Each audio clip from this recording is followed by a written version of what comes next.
Right, morning fellas, welcome back to another Villa on Tour video. Today we shall be ranking Aston Villa managers from the last 10 years or so. So we've got 9 managers. So the managers we've got, it goes from the earliest one, which is Martin O'Neill, Gerard Houllier, Alex McLeish, Paul Lambert, Tim Sherwood, Remi Garde, Roberto Di Matteo, Steve Bruce, and of course Dean Smith. I forgot to say I'm joined by Simon today. Simon, how are we? Hello, not too bad, how are you? Not too bad, mate, not too bad. So, there are 9 managers. We haven't been gifted over the last 10 years with extraordinary managers, so I think in this video there's going to be a lot of slagging off. But we don't mind that, it's a little bit of fun. Go and get yourself a cup of tea, sit down for 10-15 minutes and just enjoy us waffling on. If you do want to enjoy the video, please do leave a like. Go and check out the Luke video, which I did a couple of days ago. I'm filming this before that, so I don't really know how that's gone. But go and check it out anyway, subscribe if you are new. Without further ado, let's go on and talk about these managers.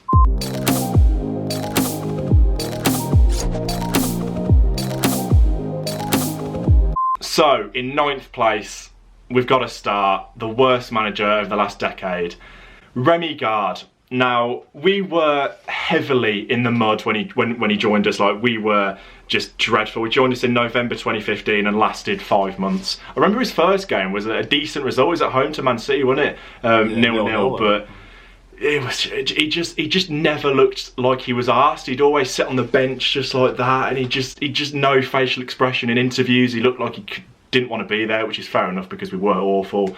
I don't really know why we got him. I think it was because we had a lot of French players at the time, but it was just never going to work, and he won 3 games in his whole Villa career. He was just dreadful, wasn't he? Yeah, I think as you said, it was a bit of a strange choice at the time. I think it all revolved around the fact, as you said, that we had a lot of French players in the team, and I think the board at the time wanted to go in the direction of sort of buying the players for the manager sort of thing, and that's what happened in the summer before, and then we weren't doing too great, and then they thought, oh, let's get a French manager in to manage those French players, but it just didn't work, did it, at all? The players didn't play for him. There was too much division in the dressing room between the English players and the foreign players, and it just didn't work. It was an absolute disaster, wasn't it? And we ended up being relegated as a result of it, and he didn't even last the season, did he? So yeah, Remi Garde's win percentage was 13%, which is pretty dreadful. Won 3 games when he was at Villa. I don't think he's done much since. He's gone to Montreal, is it, or something like that? Yeah, Montreal. Nothing special, is it? I don't think he's there anymore, but nah, nothing special. Anyway, on to 8th place, Roberto Di Matteo. Now, we were looking at the list before we started recording, and he only won 1 game in his whole Villa career. He was only here for 12 games, which is the lowest ever of a Villa manager. It was a bit of a strange one. Obviously, there was a lot of talk about, oh, he's won the Champions League before with Chelsea, but he came to Villa. It was a bit strange. He wasn't a Championship-style manager. It just never works, and I think he drew 7 of his first 12 games, his only 12 games. It was dreadful. It was the same thing every single week. We'd concede a late goal. It just didn't really bond, did it? I didn't really like Di Matteo much. I just think out of all the managers we've seen at Villa, I just think he was the most tactically naive to me. I mean, I remember watching, and he, like I say, he used to throw on 4 or 5 strikers all at once, but they were all just like lined up in the front of the attack, but there was no sort of outlet to feed these strikers. And as you say, nearly every game he used to concede late, and yeah, it was a strange one. It was that summer when we had all that change, new ownership, new manager, and we spent a lot of money that summer. And you thought, right, we'll have a good crack at this. But those 12 games were just. I mean, people were saying we were playing nice football, which you could say we were, but the results weren't there for a start. But it was the games we were just throwing away. And it got to the October time, he'd won 1 in 12. And the board had to act, didn't they? I mean, like that season we were good. Well, we were trying to go for first time promotion back to the Premier League, and obviously that didn't work out in the end. But that's why they sacked him in the October. But just tactically naive, wasn't a right fit for the club. No, not for me. Yeah, I think his last game was that Preston game, wasn't it, where we missed a penalty, we lost 2-0, I think it was, and it was pretty toxic at the time, and it was just, although it had only been 12 games, it was just time to go for Di Matteo. It was just pretty shocking. Right then, 7th place, Alex McLeish. So much controversy when he joined. He was only here for 1 season, 2011-2012. He was actually the manager of my first ever game when I went. We did actually win that game, surprisingly, because it wasn't the best season in the world. But it was just, he came from Blues, he'd just taken them down. It was just really weird, wasn't it, at the time? It was just strange. Yeah, you know what? I felt sorry for Alex McLeish a little bit, because he was he was brought in under ridiculous circumstances by Randy Lerner, who should never have been appointed after being Blues manager. It just was never going to go down well, was it? But then he came in, we sold his best players in Ashley Young and Downing straight away. He was given sort of limited funds to replace them, not nothing major, and it just didn't work, did it? I mean, we were defensively all right under McLeish, but we just couldn't score goals, and I think that was the overriding problem in the end. And it was the Blues thing. The fans never took to him, and unless he did something spectacular, I don't think the fans would have ever taken to him. So he lasted the one season, and then off he went again. But I did feel a little bit sorry for him. I felt like he was thrown under the bus a little bit at the time. You know, selling his best players, not being able to replace them very much, but it's the way it goes. Yeah, you look back on it, I mean, like, fair play, kept us up, 21% win percentage, but fair play, kept us up, that was the main thing, I suppose, but we have higher aspirations at that point in time, so it was a little bit weird one. Like you said, it is slightly unfair on him. The fans were never ever going to be on his side from day zero, so yeah, wasn't the best in the world. So in 6th place, Paul Lambert. Now, this was the sort of era where I was fully getting into Villa, like fully, you know, starting to go to games more and more, and, you know, starting to get behind Villa lots. And I don't know, Paul Lambert was a bit of a strange one, because he came in, he had a good reputation, because did he have a double promotion with Norwich or something like that? He did very well there, and he got his move to, you know, bigger club, bigger aspirations with Villa, and it just, I don't know, it was never brilliant. He had the odd, you know, really good result. I remember, you know, we went to Anfield, we beat Liverpool on a lot under Paul Lambert, it felt like. We had these big results, but then it was just tactically inept at some point. I think the 8-0 to, you know, Chelsea and things like that, it was just,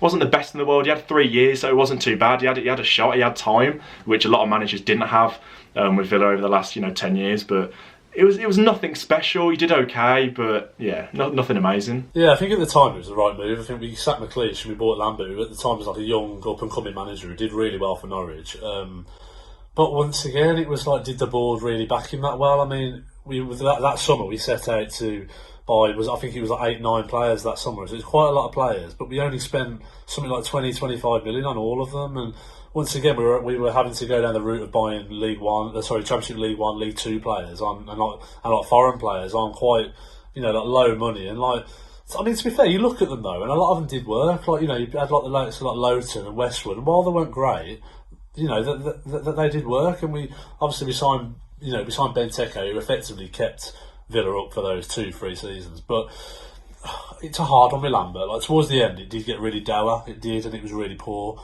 But there were times under Lambert when we were really good as well. Then I think, like, Villa posted highlights yesterday of the 3-2 game when Villa were 2-0 up against Man United, when Benteke floored Smalling, and we ended up losing 3-2 in that game. But that game, like, we played such good football with such young players as well. And you look at it and you think, well, you know, like, he had the makings of a decent side, but then we had the defeats against like Bradford in the League Cup semi-final and the 8-0 at Chelsea, as you say, and it just there was times like under Lambert which you thought, oh, he's just not good enough for us, and that's what happened in the end. But do you know what? Like, I don't know. I felt like he did a decent job at the time. Yeah, I think under Lambert, I think the forward three I really liked. You know, Gabby, I know it was slightly after his prime, but still he was very good. Gabby, Vyman and Benteke up top. Absolutely love that. The Anfield 3-1 in the lime green kit, that just stands out. So we did have some good times under Lambert, but like you said, the League Cup run, that was our chance to go and win a trophy. You know, the likes of, you know, a poor Swansea side and Bradford who were League One. Like, come on, that's our chance to win a major trophy there, and we cocked it up. So, you know, there was good times, there were bad times, but overall it was nothing special, and that's why he's 6th on the list. Right then, into the top 5. Number 5, we have Gerard Houllier, joined after Martin O'Neill, so it was a bit of a shock, obviously, that Martin O'Neill left a very short time before the season started, so it was always going to be a tough job for Gerard Houllier to come in. Came in September of 2010 and left in the following June, so again, like McLeish, he was only there for 1 season. Obviously had health issues and things like he did at Liverpool, and then, you know, it wasn't, you know, that's why he left in the end, but decent record, 40% win rate I think it was, so it's nothing special, but again, not too bad. Yeah, it's a weird one with Houllier. Like, it was at that time when O'Neill left and the club tried to go in like a sort of different direction, like a continental sort of direction. That's why they brought Houllier in, for his experience. He was working with the French FA and obviously he had the experience with Liverpool and Lyon before. Weird one with Houllier. His first 4 or 5 months were pretty poor. He was trying to turn a team full of sort of like, you know, like well-known, like hard players, sort of like Richard Dunn and James Collins, into sort of like a passing sort of team, a pass and move sort of team. And I don't think he went down too well with the players. I remember Richard Dunn and Gabby having issues with Houlier's sort of like methods on the training field. I remember them having bust-ups with the fitness coach at the time. It was a weird one. And then we started to get better. And then we bought Darren Bent in the January, which effectively really did keep Villa up that season, because we were really poor up to that point. Smashed our transfer record and bought Darren Bent in, and we did look like we were getting better. And then all of a sudden, the Villa way, Houllier then falls ill, and then it's left to Gary McAllister for the last 4 or 5 games of the season. We did well, actually. We beat Liverpool and Arsenal in the final 2 games to finish 9th in the table, which was unreal, because we were fighting relegation all season. And then how congested the bottom half was that year, we ended up shooting up to 9th on the last day, sort of thing, which it was a bit of a false position, to be honest with you, but it looked quite good on paper. And then the club decided that they couldn't keep, had to take that risk and keep Houllier because of his heart problems. But it's a hard one with Houllier. Like, he had a decent side, and he didn't do that great, but then there was signs that he was turning the tide a little bit. And I think given time, with the players he had lined up, we're talking about, like, he had people like Johan Cabaye lined up, who went to Newcastle in the end. And I think if he had been given that time, I think he probably would have turned Villa around. But the problem was, though, it was all about investment, and whether he would have got that investment, because his successor McLeish didn't, so you wonder whether he would have. But yeah, it's a hard one, Houllier. I'm not too sure. So then into the top 4. Number 4, we have gone with Tim Sherwood. Now, divides opinion, I think, Tim Sherwood, like in terms of fans talking now. But I actually quite liked him because he was something different. He's a young English manager, and he was just something different in terms of his personality. In press conferences and the whole Gilet classic thing, and him running down the touchline, giving it big when we scored. Came in the February 2015 when I think it was the Leicester FA Cup game. He was in the stands and we won that game, and then he took us to Wembley, obviously beating Liverpool, which was incredible at Wembley. Obviously we got smashed in the final, but even still kept us up by the skin of our teeth in that season. And then it was a bit of a strange one in that summer, because obviously it was the summer of 2015, brought in all these French players, which, all these French, players, and then Tim Sherwood, it doesn't really sort of combine, and it was never really going to work. And we were dreadful in that season. He didn't get long in that season. Sherwood got until September, I think it was. But I liked him. The classic, pulse thing he did on his neck I kind of liked that. Like I said, it was just something that we'd never had before. A bit of character in a manager that we didn't have, especially with the following manager, Remi Garde. But I liked Tim Sherwood. What do you think? Yeah, do you know what? Whenever anyone criticises Tim Sherwood, I really back him, because he was exactly what Villa needed when Lambert went. Lambert was a bit dour. We needed somebody like Sherwood's sort of personality, and he came in. He got us going again. People forget, in that February we looked really doomed in that February under Lambert, and he came in. He turned everything around. We beat Albion twice. We reached the FA Cup final. Yeah, we got hammered, and it didn't end so great that season in the end. But he kept us up, which was the main aim, and he took us to an FA Cup final. And then, as you say, the summer, you were hoping he'd be able to be given that chance to rebuild. But once again, the owners, unfortunately, under his feet, sold all his best players. We lost the spine of the side that year. We lost Ron Vlaar, we lost Delph and Tom Cleverley, who were key, and then we lost Benteke as well. You take them 4 players out of the side, and you don't really replace them. We bought a lot of untried and untested foreign players, and we Lescott and Richards as well. Yeah, and then alongside Lescott and Richards, and see, that's the problem. You say Lescott and Richards, and they weren't great signings. They were obviously Tim Sherwood signings then too, but. So I don't know. And then they sacked him at a really weird point of the season for me. I didn't understand why we sacked him at the time we did, and then we were absolutely doomed as soon as we did sack him. I think if he'd have been allowed to carry on, we wouldn't have been great, but I don't know if we would have been relegated that season. I'm not sure. But yeah, I backed him, Sherwood. I quite like the guy. I really did. Yeah. I think it's a bit weird what's happened since. He went to Swindon as was it director of football, and then got sacked for some reason. I'm not really too sure what happened there. But his record was 35% win rate. Obviously the FA Cup run, will stick in the memory for a long time for that Liverpool game. But no, I will always back Tim Sherwood, same as you. I like the guy. Just sort of shame how it ended. Right then, in 3rd place, Steve Bruce. We talked about Di Matteo and how sort of turbulent it was at Villa at that time, and you know, fair play to Steve Bruce. He came in, steadied the ship, the classic cliche, steadied the ship. Obviously, the first season we went to 13th, which isn't anything special, let's be honest, but that was never going to be a season where we were going to go for it.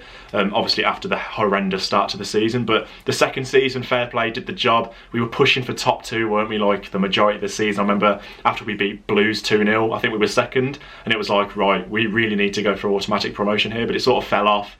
We came, was it 4th in the end? And we lost obviously to Fulham, which was horrible. When there was talk about Bruce getting sacked, and there was rumours about we couldn't afford to sack him because it was just dreadful. But that was more down to the ownership. But it was a shame how it ended with Bruce in last season at the start, where it just never got going at all. But in the season where we got to the playoff final against Fulham, I thought he was the right man for the job, 100%. I just think the way it ended was the way he talked about the fans. There was a disconnect between the team and the fans because of the way Steve Bruce talked about us, the fans, which wasn't great. But overall, I don't particularly like him too much for what he said about us, but overall, I've got respect for him for how he came in and sort of steadied the ship. Yeah, for me, very mixed opinions on Bruce. That he came in and he, as you say, steadied the ship. He sort, you know, he got us on that, you know, level playing field where we were just solid, weren't we? And that's the thing with Bruce. He knows how to build a solid side, a solid base. Never that exciting to watch, but you know that you're going to be in a game, and you know that you're probably going to win or draw more than you lose, sort of thing, which is good. But that comes at a cost, obviously, of watching the football. And my criticism though was then we spent a fair bit of money, and even when you don't talk about transfer fees, spent a lot of money on wages in the likes of John Terry and Snodgrass the following season. And for me, in the season when we finished 4th and we lost in the playoff final, I felt like we should have done better that season. I felt like we should have been automatic promotion anyway. With the team we had, you look at John Terry, Chester, Snodgrass, Lewis Grabbans of this world, Sam Johnston. See, I think Villa should have been top 2 that season. I was disappointed that we tailed off to finish in the playoffs in the end, and then obviously we had that heartbreak at Wembley. And I think, you know, he stayed throughout all the trouble under Dr. Tony and stuff, and he was given, and rightly, he was given that chance to rebuild again and go again, sort of thing. But then, you know, obviously the start of the season we had running up to October wasn't good enough, and again the owners had to act. But yeah, I've got respect for Bruce, but I don't know. I feel like he'll look back on his time at Villa and feel it was a failure because we didn't get to where we should have done. And I think with the team we had, we definitely should have got there. I know we were mightily close, but we didn't achieve what we set out to do. Yeah, definitely. I think he was vitally important as well. For us bringing in John Terry, Snodgrass, like these players only came in because of Steve Bruce, and he's a big name. And you know, credit to him for what he's done at Newcastle, because even the Newcastle fans and everyone else didn't expect them to do that well under Bruce in the Premier League. So we'll never know what would have happened if we did beat Fulham, and you know, we would have been in the Premier League under Bruce. God knows what would have happened. But you know, it is a bit of a strange one, like you said. I have got mixed opinions. I sort of respect what he did for us in terms of steadying the ship, but nah, it's a bit of a strange one with Bruce. Right then, into the top 2, we have got Dean Smith and Martin O'Neill remaining. Number 2, you've got to go with Dean Smith, and I absolutely love Dean Smith. Like, I'm fully behind him even now, even though we are sat in 19th, and God knows where, you know, we'll be next season or the season after. I don't know, but I really like Dean Smith. He came in. He was a bit of a you know, unsort of proven manager. We didn't know how it was going to be. He'd never managed, you know, a big club like you likes of Steve Bruce, for example. So it was a different sort of direction. And fair play to him. He didn't start the best. There was a bit of trouble over that Christmas in January and February. It was really poor. There was talk about sacking him, and that was just rubbish. But then we went on that 10-game run, and for me, that's the best experience I've had as a Villa fan. You know, beating Blues at St Andrews, winning those 10 games in a row in the playoffs, and then the final at Wembley. It's probably the best experience as a fan I've ever had, and credit to Dean Smith for that. Because I absolutely just loved that season, the end of that season. It was just absolutely fantastic. And yes, it's been difficult in the Premier League, but you've got to look at the players we've got in. We didn't get enough Premier League talent, Premier League proven talent like your Tom Heatons, for example. So it's always going to be tough for him, especially first year in the Premier League as a manager as well. He's a young English manager, so it's always going to be difficult for him, but I'm fully behind him. I think he signed a massive contract in 4 or 5 years not too long ago, so he'll get time. I think he deserves time. I really like what he's doing. I like the way he speaks, and the fact he's a fan as well. Absolutely love that, and I just think he's a genuinely nice guy as well, so I'm fully behind him. I like what he's doing. Yeah, top man. Yeah, I think you're right. I'm a big fan of Dean Smith, and as you say, I'm still behind him now. I think at the time when we appointed him, we needed to bring the club sort of back together. I think there was a lot of negativity when Bruce sort of went, and they went for Dean Smith. You know, not just because he was a Villa fan, but it helped. And then his record with Walsall, following on with then Brentford, was really good. And you can't say that. You know, like I mean, like, what I was trying to say, like last season, like the football was great we were playing, and then we had that sticky spell around Christmas time, as you said, but we then won 10 games on the trot, absolutely, and a club record, and the football we played to get to that final, the playoff final, and win it, well, it was incredible. And the thing is, what people forget is, Bruce left us with a really unbalanced side, and I think for him to walk in when we were 13th, 14th, I think it was, when Bruce got sacked, and then Smith comes in, and for him to take us from there to promotion within a few months, I think he did a top job. And then obviously the summer came. We only had one direction we could go in. What you just said about Premier League quality, we could have done with it. Problem was we needed 11 or 12 players because of the players that left, and with a budget of 120 million, whatever it was, in terms of financial fair play, how do you get that many top quality Premier League players? It just doesn't happen. We had to build a squad. And that's the way it's gone. And the thing is, we haven't been rooted to the bottom of the league, and I think that's what people have got to take into account. People were comparing it to our recruitment under Remi Garde. Sorry, not under Remi Garde, under Tim Sherwood in the summer before Remi Garde came in. But the major difference is that we were rooted to the bottom of the table the whole year under Sherwood and Remi Garde, but under Smith, we're fighting relegation, but at this present time, we still only sit 2 points outside the relegation zone with, supposedly 10 games to go. So I don't know how it's going to turn out, but I think that he deserves time, and from my point of view, even if we got relegated now this season, then I'd still stick with him next season, definitely. Yeah, 100%. I was going to say that if we do go down, I think again he's the right man to take us back up and rebuild. Because if we do go down, I think we do have a decent squad for the Championship. Yes, we'll lose our big names. I know it's not a nice thought to think about going down, but we'll have a decent squad, and I do think Dean Smith is the man, because we haven't had stability. We're talking about 9 managers here over the last decade. Like that's not normal. Like, we need stability. I want him to have a few years, no matter what league we're in and wherever we'll end up after this. But yeah, fully behind him, and that leads us on to number 1, Martin ONeill. Just, the best sort of era we've had in the last 15, 20 years with Villa. It was just fantastic, with a fantastic side. Agbonlahor in his prime, Carew, Milner. There's just so many names. Gareth Barry, the centre-half. It was just a brilliant side, and it was a real joy to sort of watch. The big wins over Blues, it was just brilliant. And yes, it was a shame how it ended with him just going. Weeks before the season started, it was poor, but he was the catalyst behind a really, really good side, and we should have won a trophy in that period. I think tiny little bit more quality and we would have done, but yeah, he was just a really good manager. So yeah, he was, and if you look back over the last 10, sort of 15 years at Villa, then obviously he has been the best sort of manager we've had in terms of our league position and results and whatever. The only thing I'd say, I do think out of all the managers though, he had the easiest job possible. Though he came in under Lerner, and this was before all the financial regulations, and he was allowed just to spend free reign basically. And we got some good players out of it, the likes of Ashley Young and John Carew, James Milner, Brad Friedel, players like that. But littered alongside the really good players with the not so good buys like the Curtis Davies, the Rio Cokas of this world, the Habib Bays, the Nicky Shawries. You could go on and on and on. And unfortunately, we did waste a lot of money. And we came sick 3 times on the trot. We got to a League Cup final, FA Cup semi-final. So we didn't do bad on paper. But I think at the time Villa fans were looking at it and thinking, we probably should have done better than what we did.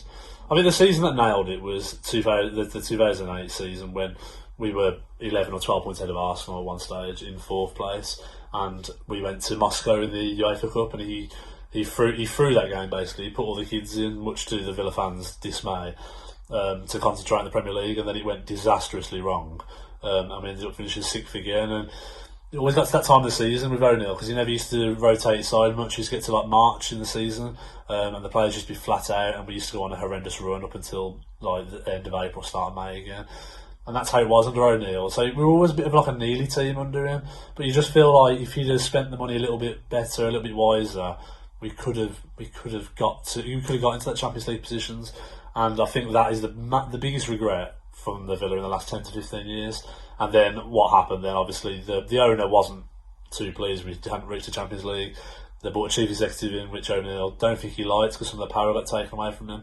And the owner said, you need to sell players before you can spend a lot of money again, because we bought an awful lot of players.